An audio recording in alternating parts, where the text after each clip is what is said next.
올 5월 달에 그 연구소에서도 팟캐스트 하거든요. 새날만큼 인기 있지 않지만 저희 사무실 오셔가지고 얘기 한참 하던 내용에 대부분이 이번에 기념사에 실린 거예요. 근데 공적인 자리에서 그렇게 하는 처음인 거죠. 처음이었잖아요. 예. 근데 그런 이야기들은 이미 광복 사회라든지 독립운동 관련된 이런 쪽에서는 너무나도 상식적인 이야기거든요. 쉽게 말하면 왜 대한민국 화폐에 있는 독립운동가가 없을까 이런 문제부터 해가지고. 그러네 진짜. 김구 선생 정도는 올라갈 수 있잖아요. 그거는 정말 화폐 문제 가지고 별도로 한번 얘기해야 되는데요. 참여정부 당시에 그 2007년도 노무현 대통령 임기 마지막 해에 한국은행에서 고액 화폐를 만들겠다고 발표했고 5만 원짜리? 5만 원권, 10만 원권.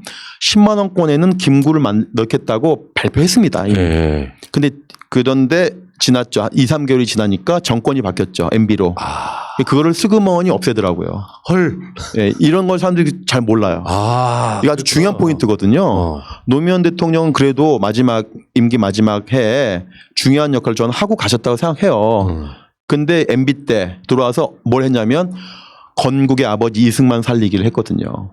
뉴라이트를 중심으로. 그러면서 고액 화폐, 그 나라가 쓰는 가장 큰 고액 화폐에 누가 있냐고 하는 것은 대단히 상징적인 겁니다. 이 나라의 지향이 뭔가를 보여주는 거거든요. 대한민국 국민들이 헌법은 안 보잖아요. 헌법은. 네. 헌법 어떻게 봅니까? 그렇지만 화폐는 매일 보지 않습니까? 화폐에 누가 있냐에 따라서 지향인데 그동안에는 화폐에 조선시대 인물만 있었어요. 이순신, 이황, 이율곡, 그다음에 세종대왕, 이도.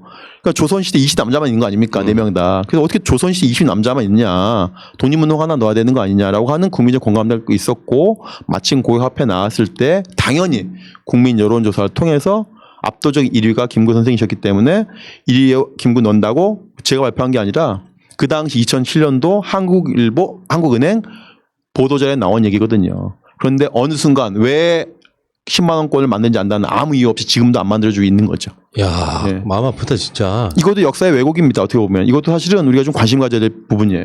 네. 제가 시간 나면 좀 그거 한번 정보공개 청구해가지고 한번 알아보려고요. 아이고 참. 그렇다고 이승만 넣자고 이야기는 안 할 것 같고. MB는 이승만을 넣고 싶었는데 차마 MB가 이승만을 넣고 싶다고 말을 못하니까 10만 원권에 있는 백범의 10만 원권은 발행 못하게 한 거죠. 네. 그런 사연이 있는 거고 그게 벌써 12년 전 얘기인데 그래서 그 얘기를 하신 거거든요. 광복 회장님이. 왜 화폐에 독립운동가가 없냐라고 하는 얘기를 하신 거거든요. 야, 이것도 정말 그 수구 기득권들의 저항 때문에 못한다는 것보다는 한번 확 밀어붙였으면 좋겠어요. 저는 이번에 21대 국회에도 한번 해야 되는 이건 법 개정 사항이 아니거든요. 네. 법 개정 사항이 아니고 저 개인적으로는 또 이런 아이디어도 있다고 생각해요. 다른 나라는 5만 원권에 인물이 여러 명입니다. 반드시 고정이 있지 않습니다. 일본만 해도 같은 액면권이라도 인물이 달라요. 쉽게 말하면은 5만 원권에 반드시 신사임당 있는 것이 아니라 어떤 5만 원권은 유관순 있어도 되거든요.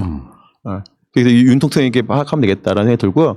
인터넷 쳐보면 오직 답답했으면 네티즌들이 백범과 또는 여기 안창호나 안중근이 들어간 화폐를 아예 만들어가지고 올려놓은 사이트도 있어요. 그랬으면 좋겠네. 예, 정말 10만 원짜리. 근데 그랬으면 좋겠는 게 아니라 그러라고 21대 국회를 우리가 국민들이 저렇게 만들어 놓은 거니까 그랬으면 좋은 게 아니죠. 그렇게 해야죠. 예. 그러니까 지금 올 주제인 조선 동화의 친일짓들이 청산이 안 되다 보니까 사실은 그거 아니에요.